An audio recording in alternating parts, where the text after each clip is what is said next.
The first thing we need to do is make sure we've turned off the circuit breaker and any other power sources to the pool pump or the pool pump system. Set up your filter. When we're looking at it right now, the filter needs to be cleaned.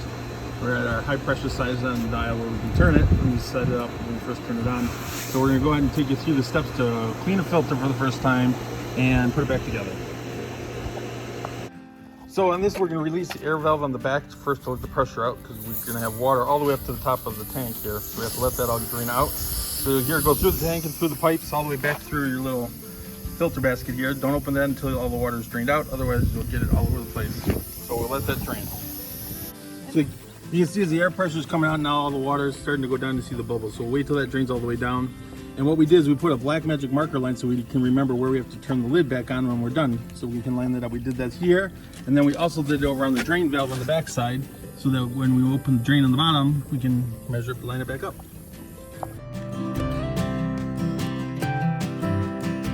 So we're gonna open up this belt that goes around the filter, and we're gonna use a 9/16 ratchet wrench, which will make it a lot easier for us to open it up. So we can just kind of crank it here. And we'll take it all the way off. Okay, so we took off the belt now, and now we're gonna open up the top, and then we're gonna pull it. Now this is fiberglass, so you've gotta be careful because you'll get it in your skin and then it's like itches. Okay, we open up the top, and then you have, depending on your filter cartridges, you may have 1, 2, 3, 4. So we're gonna take these out, and then we're gonna soak them. So we'll show you how to do that.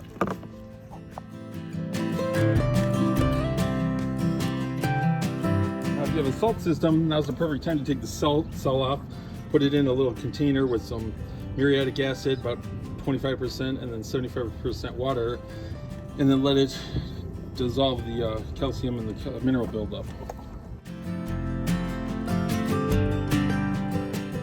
So what we've done here is we've taken a little plastic garbage can, we put a plastic garbage bag in it, and then we also put in some enzymes, which are these filter cartridge cleaner. You soak it in there, you leave it overnight, it helps break down all the minerals and stuff that are in the filter.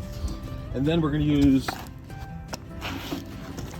we'll use some orange citrus cleaner, which is non-toxic, so we can put that on the filters, but it'll help break down all the other oils. And then we just have our little hose that we'll use to spray out each one of the baffles on it. So now we're just spraying the orange cleaner right on the sides of the filter, just a little bit on each side. So we get through, and then we'll just soak it in the water. We took the filters and they're now soaking in the water. You can also put in some dish soap, like Cascade, into it. It'll help break down some of the minerals in here. And we're gonna let it soak. I usually give it a little ups and downs here. And we're gonna let it soak for a couple hours or overnight, and then we'll rinse it off. Did half of it, and we do it in a bucket just so I can see how much dirt I'm getting out of it. And then we'll flip it over, and then we can do the other side. And we'll keep rinsing it till they get clean and clear.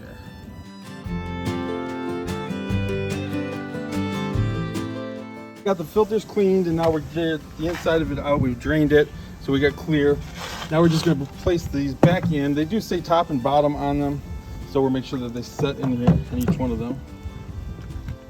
So we'll set those in the right way. And now what we're going to do is we have this little bracket here, and we've marked which side goes up and down. The longer side actually goes up, so we've marked it here so we know which way, and it's going to go on the form just to separate it. The next thing we're going to do is we're going to take off this rubber seal because it gets a little grit and everything in it. We're going to clean that off, and then we're going to clean off along this edge as well, so there's nothing there. If you have a rubber seal cleaner or a sealant, you can use on here as well. Vaseline works too. So we're going to clean that. And so this is the lubes that we put on the rubber seal, just a little bit, maybe like a size of a marble worth, and we put it on, and the link will be in the bottom of the explanation. So we're putting the top back on. We've cleaned it all off. We're gonna line it back up.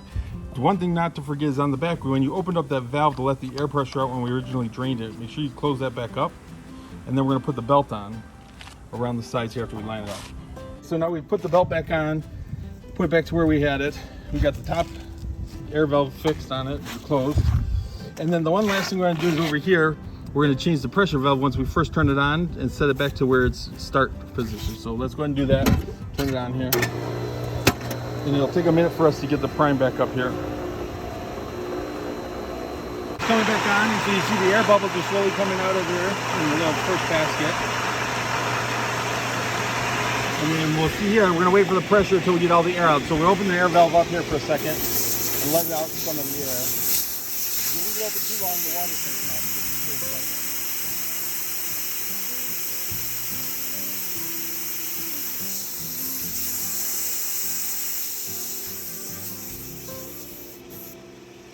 Yeah, so now our bubbles have stopped coming in here, so it's solid water. So now we can go ahead and set our little pressure gauge here in the end. It's pretty close. The pressure's gonna come up here. And it should start to stabilize. So we're good until we see it go back all the way over here to the clean again.